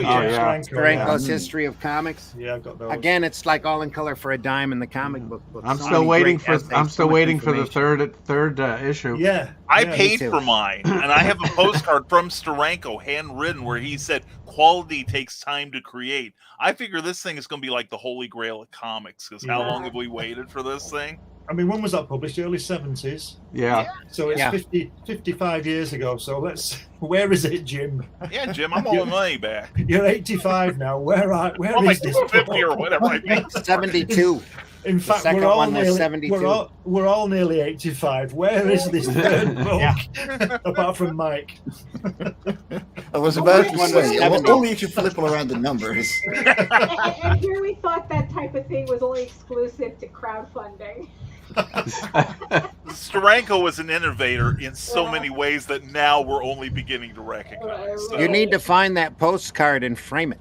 Yeah. I still have it. It's somewhere in the myriad of boxes that are my collection. It needs to get into an airtight frame and saved for prosperity. It does. Yeah, prosperity, I think, goes on eBay, and I'm telling you. That'd be so classic. Talking about, just the provenance on it alone would make it worth it. So quality takes time. Steranko, beautiful. Yeah. This is my first Sunday morning for a while. Have we talked about Neil Adams? You must have covered Neil Adams. We did. Yeah, we did a couple of weeks ago, and that's why I had the George Perez book handy, was because George had passed shortly after that, and we were going to talk about George. I think last week the conversation ended up going all sorts of odd directions. Yeah. So, I was at a pulp convention last week, and when the news about George happened, it shot through the whole room. Yeah. So. I mean, and that's the thing, though. I mean, because it's like George, even though we were kind of expecting it, it was still a heavy load. Yeah, we knew it was coming, but it was a hard hit. Yeah, but still, though, Neil Adams, though, that was a shock. It was. That hit me like a ton of bricks when I saw someone post that he had passed. I'm like, wait, what? I mean, this is a guy we saw all the time at local conventions. Yeah. He was I was told that. I was out on the west coast of the state over at Ludington, and I was in a hobby store at the time, and we got to talking because she had a couple of original magic cards paintings on her back wall, and we got to talk about magic and that kind of thing. She goes, well, some big comic guy just passed. I said, oh, really? Was it George? And she looked it up and says, no, some guy named Neil Adams. Oh, really? Ton of bricks. Are you kidding? Wow. Ton of bricks. Yeah. That was a stunner. Because honestly, it's like we did that tour of Continuity Studios, and that was like pure kismet. I swear. I don't think that it was just pure chance. I think we were able to have that, to even see that. Yeah. I think that if that was something we tried to plan, we would have never have done it. Like, it would have never have happened. Right. Yeah. I mean, and like I said, it's like there's just something about seeing these pieces in the flesh. Mm-hmm. Seeing the yellow paper, the rubber cement stains, the white out, yellowing the tone. Yeah, I mean, it's like, I said before, it's like, I told JD, it's like, I don't know, there's just something about digital stuff that just doesn't have that same, and he goes, oh, but it just depends on the digital art and blah blah. It's like if you printed it out, sometimes you can't even tell the difference. It's like, yeah, I guess, but it's like if you know, you know. Totally. Yeah. I mean, like, I really didn't understand the appeal of Jack Kirby until it was Florida Comic-Con, and there was like a 2-page spread that the dealer had set out. And the thing is, though, he just had it like on like this wood easel, like you could literally touch it if you wanted to, Yeah. And I'm just like, and I had to stop in front of it. And the thing, it's like, and I'm looking at it, and the thing that struck me the most was all the passive-aggressive editor notes all along the edge. Yeah. I mean, it's like it was nitpicking the shit out of the artwork, and it was just like, oh, what's with this hand and blah blah blah and this and everything. And I'm looking at it, and it's like, and I'm looking at the inks, I'm looking at Kirby's work, and I'm like going, was the editor brain damaged? It's like this was like really the first time I was really like that's when it clicked. It's like, now I understand what the deal is with this guy, and to see the editor notes was just like, were they looking at the same thing I am? I mean, it's like, did they understand what they were looking at? I mean, it was, it's like you have to see artwork in the flesh. You really do. You have to see it in person. Yeah. Have you ever seen a Frazetta painting in the flesh? No. I haven't, Rockwell. But I will before I pass. I'll tell you. Yeah, I was. We went to last summer. We went to the Frazetta Museum in Pennsylvania, and also saw some at there was an exhibit of fantasy art at the Norman Rockwell Museum in Massachusetts. Had some Frazettas, and next winter we're going down to Florida to go to that Frazetta Museum. Yeah. There's no way to describe what these paintings look like up close and personal. No reproduction of any Frazetta painting has ever captured what these things really look like, especially the ones where he'll have a rock formation and the paint is coming off. The paint is a quarter of an inch off the canvas. And somebody told a story. Excuse me, a comic book artist working with him and setting him up at a convention in the early 70s, and a piece of the painting, a little piece of the paint from a rock formation, fell off. While this guy's moving the painting, and he's ready to have a heart attack, and Frazetta said, "Don't worry." Frazetta picks it up, licks it, and sticks it back on the painting. It now has part of his DNA. We can clone him. There's my Rockwell original. There we go. I was in the Mark Twain Museum in Hannibal, Missouri, and they had like 5 examples of Norman Rockwell's old paintings from the 1930s Twain works, and like Charles is saying, the texture and the depth of the paint being applied, there is no way that it almost needs to be like 3D. Right. It is gorgeous, and the paint is just just still as vivid as it was now almost a century ago. It's it almost makes you cry. Right. No, for real. When we came home from that from continuity, it's like I literally had to lie down. It's like I was so overwhelmed by look, it's like for me to get like that, to really get like that. The last time I got like that, I had to go through like a Goya exhibit at the Metropolitan Museum. It's like that was like the equivalent feeling for me. Oh no, I totally get it. It's like the first artwork I ever purchased. One was a Gray Morrow piece from The Origin of El Diablo, and Morrow's stuff kind of printed kind of like splotchy in areas for emphasis. That was wash, right? And I never knew it until I looked at the painting. And also Daphne, you talked about the editorial notes. I also bought a Mike Vosburg, Al Milgram page from the Master of Kung Fu in Deadly Hands of Kung Fu, and there were all kinds of nasty remarks around it. Mike, redraw Fu Manchu's robe. He looks more like a mad doctor than the devil doctor. And I'm like, how did the editor get away with all of his teeth? Because I can see Vosburg like taking a swipe at him for his nasty comments. Does everybody or anybody know who Peter Cooper is? Kuper. He's a alternative artist. Does a lot of work for the New York Times, New Yorker, and I would it's the type of I would recognize his work before I would recognize. Very distinctive style. He's drawn Spy versus Spy for the last 30 years. Anyway, I worked with him. I worked with him in New York City in the early 80s. He was just getting started, and I was working at the publishing company. I actually gave him some work, but he told me a story about going to visit Norman Rockwell, just dropping in on him in the 70s. He just kind of dropped in on him, and he said he was very gracious and answered all his questions.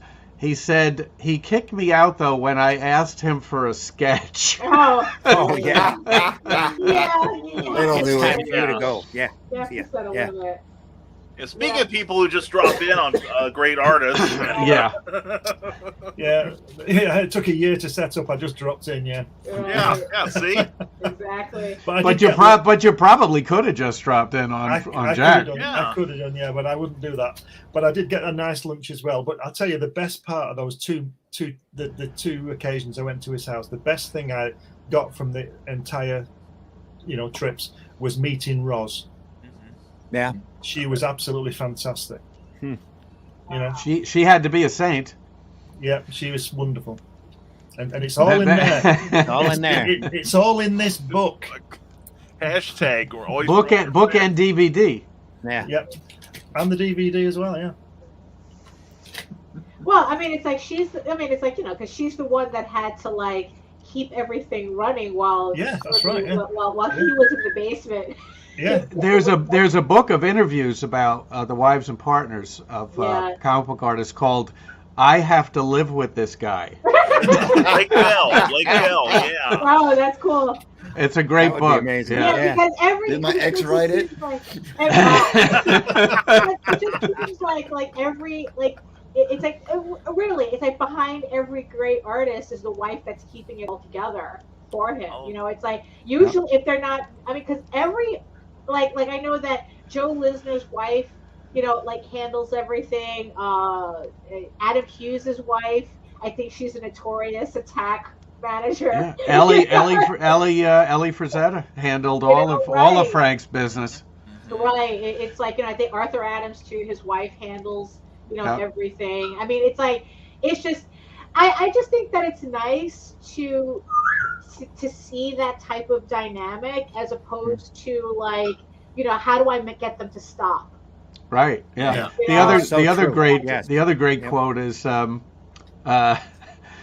I hope when I die that my wife gets for my comics what they're worth, not what I told her I paid for them. Oh. Oh yeah. I've already told my kids. I pointed out a couple of books. You see that book? No. Sell that for at least 300, you know. Right. That kind of thing. You see this volume? Boom. Yeah, that could be Nobody can 600 find this next anymore. that could be 600 next month. Yeah. I've already arranged for one of my friends who is a comic broker to take care of my collection. Yeah. Should I, before the day when I pass, I almost said should I pass, but I'm being optimistic. Wow. Not to get morose or anything. Yeah. No, not us. Folks out there, if you ever get a chance to see a museum exhibit of original art, be it comic art or whatever, make sure you go.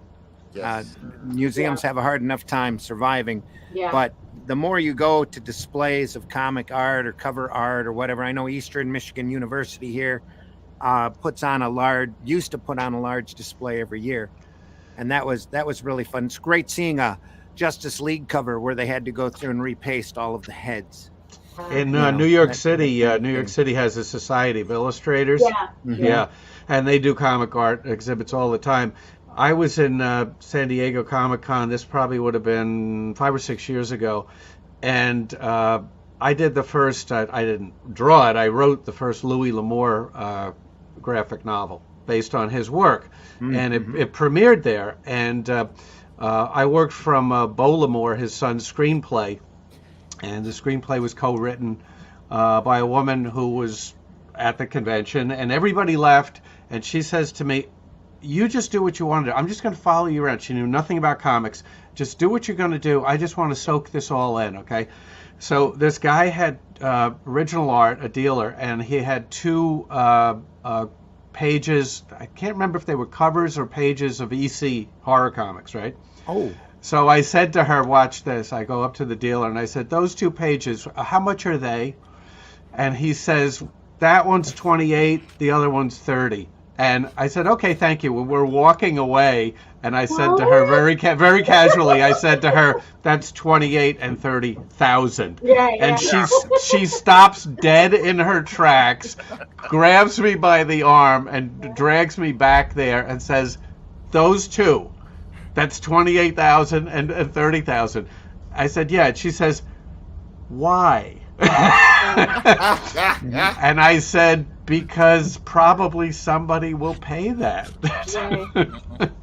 And the 6 of us are saying here going, yeah, that sounds about right. Yeah. I mean, that's the thing. You walk into a museum and you see a Rembrandt and nobody questions that it's like, oh, this is a $20 million painting. Like, if for some reason they can understand that. Yeah. But if you like point to a Richard Corbin painting and say, okay, this is 20,000, and then all of a sudden, why? Yeah. Why is that 20,000? Like all of a sudden they stop understanding, you know, that art really does have a value and it depends on the artist. And there was such a long time that the disposable media's artwork was considered disposable. Right. You know, original comic art was nothing. There's a big resurgence now for pulp magazine cover paintings. I saw them last and week. It's incredibly rare to find any because they just threw them out. Yeah. Right, they didn't think they would be worth anything, and some of those paintings are I've got coffee table books full of oh my god, there was a pulp cover paintings that are phenomenal, just beautiful artwork. There was a documentary, 2000 AD, I think, Aftershock or something. Yeah. Right. And one of the artists was talking about how, like, in the offices, they would have so much original artwork, they would use them to stop leaking. Yes. Yeah, they would throw them on the floor to soak up water. They wipe their feet. I mean, it's like I lost a box of books from, and I was like practically crying here, because of stupid flood in this corner. And they're throwing original artwork on the floor like they're freaking bouncy towels. I think I told you all a few months ago, a friend of mine was told that IPC, who used to publish, I think they used to publish 2000 AD, I'm not sure, they were a comics publisher, and they were moving premises, and he was told that they were throwing all this artwork into this skip. So he went down, and he lived in Birmingham, so he had to go down to London to do this. And there's a skip there with all this artwork in, and he said to this guy, "What's happening with that?" And he said, "It's obviously in the skip, it's going to the tip." He said, "Well, can I take what I want?" And he said, "Yeah." And he took all this artwork, and he went down into the archive, down in the cellar where they kept this stuff, and he stubbed his toe on a piece of card that was folded up, that was jamming open the door. So he bent down and picked it up, and he unfolded it, and it was an original eagle by Dan Dare by Frank Hampson from the 50s. Oh my goodness! And somebody literally folded it and shoved it under the door to stop it closing. Right. So that was the first one he got. It's damaged, but he's got it. Right. And we had a magazine in the 70s called Looking, and it had David Cassidy on the front and David Essex and Bay City Rollers, all hand painted, and he's got all this fantastic artwork by these Spanish artists that are literally portraits of these guys, of David Bowie and all these people, Ziggy Stardust, that kind of time, Mark Bolan, all that kind of time, and he's got all these fantastic pieces of artwork, and he just got them out of this skip. They were just throwing this stuff in their big skip, as big as an SUV, just throwing it in. For us here in the States, that would be a dumpster. A dumpster. And the tip is the dump. Glenn needs subtitles. Now do you understand, people? Now do you understand? And that guy's probably got millions of dollars worth of art in his possession now. Just the thought, because he rescued it out of the dumpster. Original artwork. A lot of art was stolen from Marvel. Carol Kalish, who worked for Marvel in publicity, she died very young. Yes, she did. I met with her in the early 80s, and she was telling me stories about how they were just storing these stacks of art next to a rear exit elevator.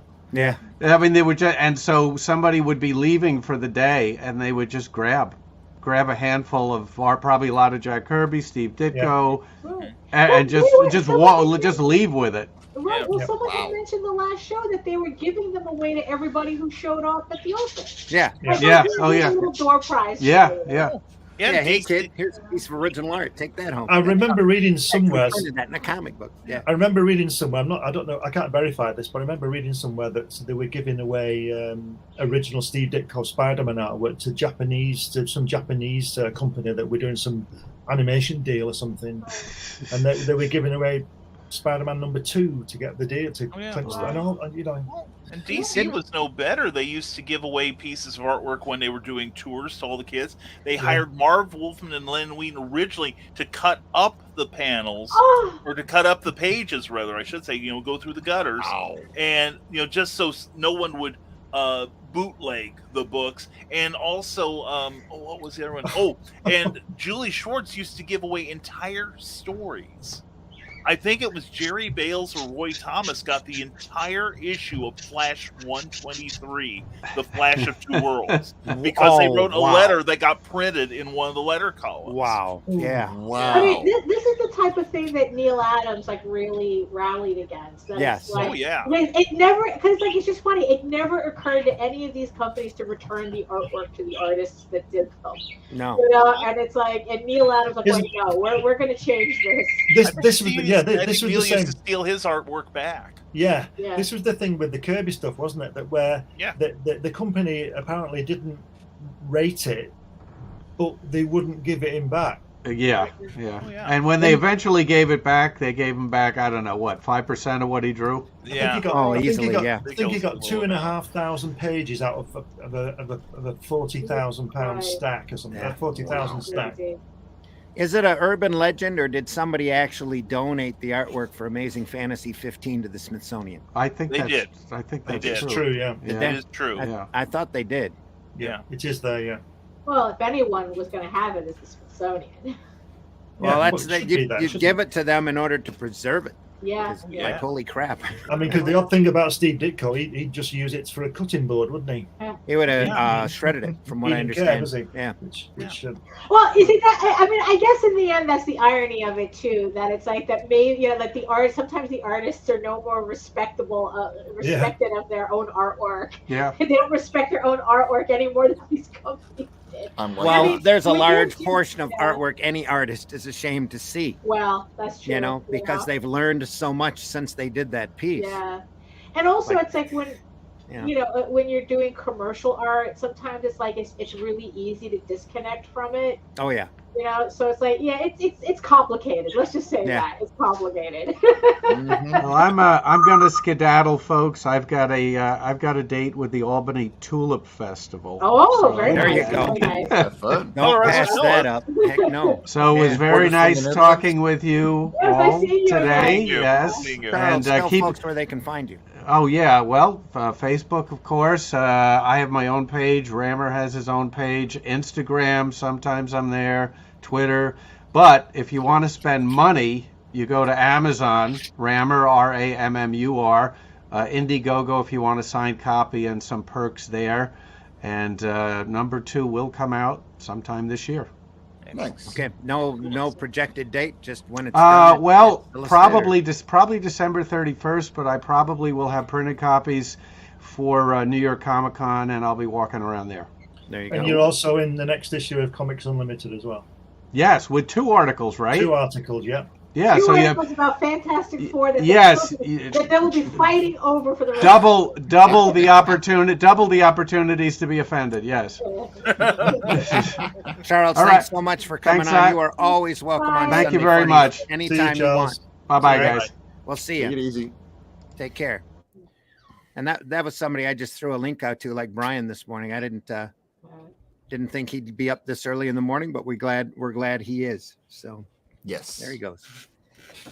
Don't let anyone in here, I tell you. Yes. So what other books? No, you see, my feet don't reach the floor, which means that my arms don't reach my shelves. So everyone else is going to have to share their books. So what other books? What books does everybody have next to them? I for my own. Right. Like you have to like it's like there's a fire and you have to grab your stack of books. You can only save your stack of books. This was it. This is not comics, but it's J. Michael Straczynski who has written comics. Did he write Babylon 5? Yes. Yes, he did. Yeah. He also did the first Thor movie. There is a part in here that like I said, more than half is how you become a writer. The other half is how you stay a writer. Oh, and there is the tough part. Yeah. How long ago did that book come out? Oh, it's fairly recent, I think. It's 2021. Yeah. Okay. Wow. Okay. That was right after his autobiography. Right, and which is a brilliant book, by the way, if you haven't read it yet. It is terrific. He wrote a lot of 80s cartoons, didn't he? Masters of the Universe, right, like that. Yeah, and also Captain Power. Captain Power, too. also Murder, She Wrote. Yeah. Right. But there is a section in here that I read. That's why if you ever get a chance to sit and watch Babylon 5 on HBO Max, sit there at the start and just run through it, and you'd be shocked. Because it eventually it becomes like you turn the episode on and the episode's ending. You're like, what the heck? And time will pass like you wouldn't believe. It's just that entertaining. Use it with good on there we go. Alan Lee. There we go. Yeah. There's one part such a nice one. Oh yeah. Go ahead, Brian. Well, I'm sorry, Mike, Jimmy. No, go ahead. Oh, well, there's a passage in here I think everyone needs to hear. I read this when I get depressed. Oh, okay. And things don't go well. It talks about writers being architects building cathedrals out of words that will outlast entire civilizations. The Roman Empire is gone, but Virgil remains. The Third Reich, backed up by the mightiest war machine in human history, lies shattered in the dustbin of history, but the soft words of Anne Frank persist. Oof. Yeah. What we do outlives us. Right. And that's something to remember, that we are not just creating fluff that can be read right now and easily forgotten and disposed, that somewhere your words, what you draw, what you do are going to mean something to somebody, and you never know, it may mean something to a lot of somebody's down the road. Yeah. Oh, well, that's why I keep bothering Randy that he has to do his Anniversary compilation. I agree. I seriously agree. Be an omnibus eventually, yeah. Yeah. Yes, please. I have a couple of other things on the bucket list that have to get done first, like the book I'm working on now and the History of Comics book that I that's another was one, working on before. Maybe that one. So I went back. I was looking at that artwork the other day and going, man, I got to get back up on that book. So yes, you do. I think that's the trippiest. That has to be the trippiest part of what we do, is realizing, is coming across the people that go like, your stuff meant something, or your stuff means something, and I'm like going, really? It still amazes me to this day that I'm at a convention, somebody comes up and talks about how great Anniversary was, and I'm like, okay. Thanks. Now, I don't know if you caught one of the Ragin episodes from before when I was showing off a lot of my artwork from like the 8th grade or something. Yes. And I show off sketches that dollars for dimes, they're based on Anniversary. Yeah, you had a gore illustration, the zebra corn character that we have. Yeah. It's like I know that. Because I know that this particular piece, I know for a fact I took from Anniversary. Yeah, because it was just so good, I had to use it, and it's like, it was a whole bunch of them. So you don't see a lot of zebra corns out there. I no, get you that. don't. I got that. Yeah. The earliest artwork of mine that I have is when I was, I think I was 12, and it's a drawing of the lunar module and all that kind of stuff, because all that was going on then. Mm-hmm. And then I've shown them before. I've got some comic books that I created in 1969. I've still got those, and there's about 10 of those, I think, and they're all written and drawn by me, and they're all coloured with the biro and this kind of thing. They look at them, and they're not really that bad, really. You look at some stuff even today, but it's just great having this old stuff. But I do wish that I had some earlier stuff, real early stuff. But like we said before, artwork is just throwaway, and certainly when you're 6, you don't think about anything. What you say, Mike? My mom saved mine. Oh, there you go. This what were you saying, Mike? Pile is pretty much artwork from before 2015. So but you're only 20 years old, Mike.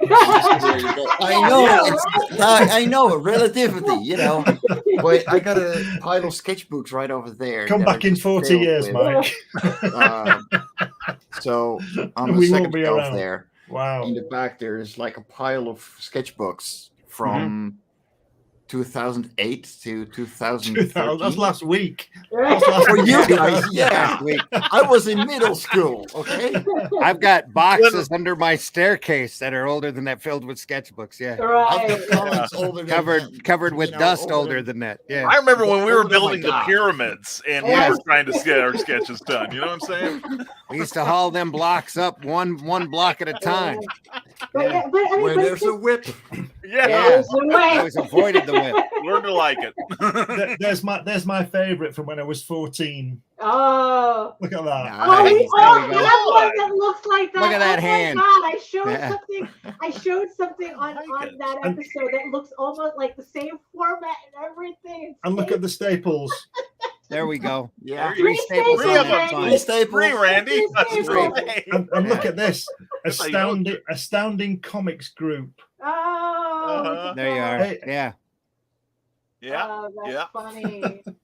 Yeah. And look at the back page. The back page with some paper that I got from work. You had an ad. Yeah, that's true. Sweet. It's just great. Amazing, Glenn. I think I'll sell them. But it's like that. But yeah, it's just especially when people say that they read your stuff and it got them emotional. I think that's the part that trips me up the most because it's like it's like I had Nita proofread some next issues that I'm still putting together. And because I just did the Kickstarter for issue 4 of Eager Raven, so she's already read 5, 6, and 7 because she's proofreading it for me. And at the very end, Nita just goes, "Fuck you, Daphne! Fuck you! You had to do what you had to do. Fuck you!" You know, and I go, "Well, that's the story. What can I tell? What can I say?" You know, it's like that my story was intense enough that she got mad at me, and it's like, okay, I'll take it. Wow. Hang on, Mike, Jimmy. Let me blow that up. Great. Nice. There we are. Oh, that's sweet. Yeah. Holy cats. Look at those eyes. Fantastic. 2014. Oh, last week. Yeah, last week. Yeah, really. Oh, that was 2 weeks ago. Come on. Yeah, I had a guy contact me a couple of years ago, and he bought my first book, which is about World Cup football or soccer to you guys. Mm-hmm. And I have a quote in there in my foreword, and he liked the quote so much, that I'd written. He liked it so much. He asked me if he could put it as the basis of his book, and he wrote a book around it. And he sent me a copy of it. How good is that? The quote was something like, "It's all about the shirt number, the number 10 shirt, and it's the players who've worn that shirt."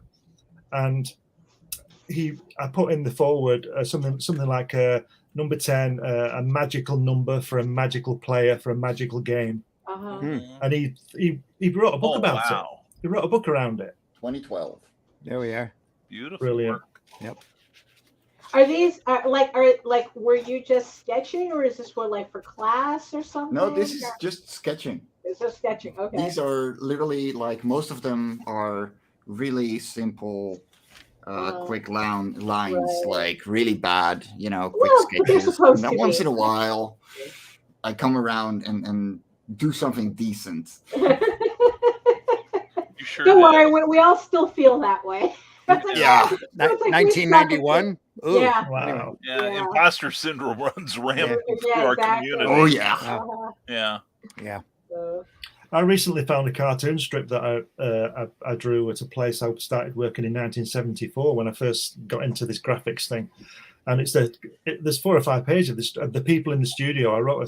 Did a cartoon strip of the people in the studio, and I remember them all being a bit pissed off because they're a bit to the point, And I found it a few weeks ago in an old sketchbook.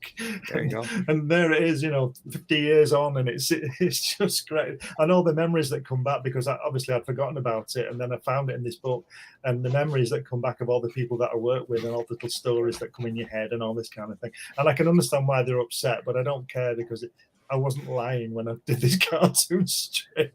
Having a poke at everybody, There you go. Being the nice guy that I am, Can I address Chris real quick? No, my mom didn't put me on timeout. I always drew at school. Oh my goodness, I've neglected the chat so badly. It's not even funny. I think they neglected us too. They had their own show going on. Yeah, I'm gonna have to go back and read it now. Holy crap! Yeah. There is a lot. Thanks for reminding me, Mike, Jimmy. Yeah, there's a lot going on. I was seeing everybody in the chat. I appreciate everybody in the chat. Thank you for your engagement. We see you. We're noticing you. We just didn't get a chance to put it up on screen. We've been talking. Yeah, we've been talking. I forgot all. I'm sorry, guys. I'm glad you're here. I mean, it's like, look, shout out to Frog G, to Sugar is in there, Will's in there, Nita's in there, the Ninja's in there. Yeah, Nicholas is there. Yeah, the Ninja is there. Russ is in there. Pops, hey Pops, Grant. Russ, I sent you a link. You're welcome on anytime. You're probably busy though. We see you. We see you there. We have an anonymous Facebook user. That was Keisha Acuff. I recognize. Oh, there you go. Hello. Genuine Comics, Dave. Hope you're doing well. Nicholas says hi, Dave. Bristolian in the house. Yeah. Yeah, that's it. They're all just saying hello and spreading links. That's cool. There you go. Yeah, it's like you're all being the beautiful people that that we love you guys being in the chat. So you were talking so little relatively that we knew we had you enamored. Yes, exactly. So, are you entertained? Yes. If not, they're entertaining themselves pretty good here. There you go. Yeah. Yeah. Oh, and Nita, by the way, I know you're still mad at me. I'm laying out issue 8 right now. You're still going to be mad at me. Keep up the good work. The hotel scenes from Superman 2 were filmed there in the Poconos. Yeah, that's right. Cool.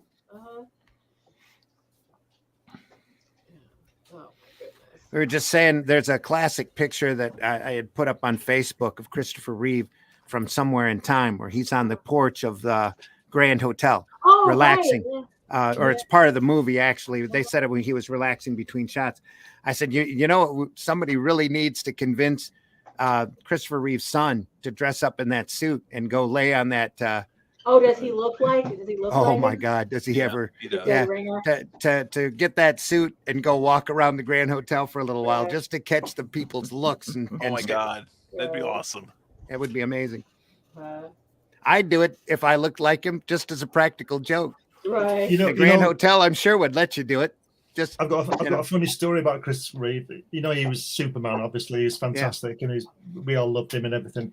I was in New York when he let the New Year in on the big ball thing that drops down. You know, whatever it is, and in Times Square, I think it is, and that this was 2002 into 2003. I was there, and actually. The New Year to New York, the New Year's Eve, New Year's Day was 2 seconds late because he had to, he's in his wheelchair and all that. And he was looking at his wife and he could see that he loved this woman in his eyes, and he didn't press the button in time, so he was 2 or 3 seconds late. Oh wow! And everybody thought that was great. That was brilliant because he just looked at his wife, because she was obviously she died, didn't she? She died. Yeah, no. It's like she passed like soon after he did. Like her job was done. Yeah, that was like it was like really short too. Yeah. Like she had lung cancer or something. That's not uncommon among long-standing couples, Yeah. especially deeply attached couples. Yeah. So the other one sort of gives up, don't they? But anyway, it was good to see him. And I also saw him in 1992 when he opened my local cinema. And he said I've just flown in. And I believe him because I think he could fly, Yeah. Because I saw that documentary where I don't know which film it is, the second one, I think, when with Richard Pryor. And that's the third one. That was the third right. one. And he comes in, and I think he sort of half punches him, and Richard Pryor flies back against this wall 20 feet in the air. Now, when you on the documentary, you saw Richard Pryor had this like a vest on, and behind him was like a Dr. Octopus's tentacle that all squashed. And when he jumped back, he was supported by this thing, and then they got rid of that in CGI. So I thought, we're going to see how Chris Reeve can fly now. We're going to see the strings. And Superman comes in no strings, and he punched him, and he had this big thing, and he's shot back. So I think I think he was he actually flew. Yeah. Did you see that Saturday Night Live? Yes, I just saw that just as I said that. Yes, that's brilliant, wasn't it? Yeah, absolutely brilliant. Yeah, where he sets the curtains on fire by mistake and everything. That was great. My favorite TV appearance by Christopher Reeve was on the Muppet Show, where something fell through. They were going to have like a Shakespearean troupe come through, and something fell through. They got sick or something. So Kermit goes to Chris and goes, "Hey, Chris, would you like to be in you're an actor. You've always wanted to be in Shakespeare, right?" And he goes, "No, not really." And this whole thing where Kermit's just trying to like build him up, and then finally he breaks down and says, "Chris, we need someone to do this Shakespeare thing. Would you do it?" And and you can imagine Chris is in his dressing room and he's like this, and the camera's like right here, and he goes, "Okay, Kermit, since it's for you, I'll do it. After all, it's not the first time I've worked in tights." It's my favorite movie. I love the Muppet Show, but that's my favorite moment in the whole series. So. Ryan, tell folks how they can find you. Mostly just go here, risingtide.pub, and you can find me there. It has links to my broadcasting and my publications. No pictures of this yet, but you never know. I'll have to talk to my webmaster about it. Not that I'm proud of it or anything. Right. And otherwise, I'm all around the airwaves, all around the interwebs. barging in other people's shows and hosting a few of my own. But please come see us. We'd love to talk to you. Plus, I'm also doing shows. You can sign up for my monthly newsletter there. I've got something happening next week in Carbondale, Illinois. We've got a pulp appearance in June in Ohio. So if you want to follow my travels and see me there, go to risingtide.pub. Thank you very much, Randy, and I love hanging out with you guys. Oh, you're always welcome on, Brian. Absolutely. Where in Ohio are you going to be and what time in June? Oh, my notes are in the other room. Sorry to put you on the spot. No. It's the second Sunday in June. It is a pulp show in I think it's Clear Lake, Ohio, just outside of Cleveland. Yeah, that would be, it's going to be June 12th. June 12th. Thank you, Mike, and appreciate that. And I'm going to be there with Charles F. Millhouse, who won virtually all the other awards that night, and also Jim Beard, who's written for various comic book companies too, and John C. Bruning, another great pulp writer. And please come see us. Creators Outlet says I can dress up as Uncle Marvel. Well, Brian has in the past. Yeah. Yes, I was going to say I've cosplayed George Perez. Yeah, and you were posing with George Perez, weren't you? Yes, I was. Yeah. I can look for that while the next person talks. Glenn, tell folks how they can find you. Yeah, you can find me on usual places: Facebook, Twitter, Instagram. You can find all my books and magazines on Amazon, and you can also listen to my drivel again on Thursdays on the Comics Unlimited podcast with Ted Davis over on Ted Davis Artistry, and that's on Thursdays at 10 a.m. EST and 3 p.m. GMT, and other podcasts occasionally. Yeah, Sundays. I didn't know you were down here, dear. Nope. Bubble machine batteries blew up. Oh, well, step into the curtain and say hello to people. No? All right. I can. We gotta get the bubble machine fixed. It's the daughter. Hello. All right. Anyway, Mike Jimmy, tell folks how they can find you. You can find pretty much everything about me on my Linktree /Fairies and Ents. And on Sketchy Saturdays here on the Ragin 2 Broadcast Network, where at 10 a.m. Eastern, Marvy and I are going to spend 2 hours drawing and doing all kinds of things and interviewing people. There we go.